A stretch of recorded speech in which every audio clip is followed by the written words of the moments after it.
سؤال بيتكرر، الناس دايما بيسألوني ليه ما اتجوزتش لحد دلوقتي.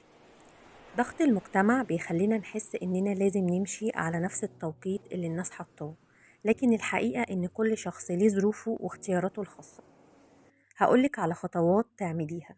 أول حاجة إعادة تعريف النجاح مش مرتبط بالزواج أو الإنجاب، هو مرتبط برضاكي عن حياتك. رد قصير وواضح، استخدمي جملة زي أنا مرتاحة كده أو ده قراري الشخصي. وتجاهلي التعليقات، مش كل سؤال محتاج رد، أحيانا التجاهل هو الحل. ضغط المجتمع مش لازم يحدد حياتك، انت اللي تختاري ايه اللي يناسبك مش الناس.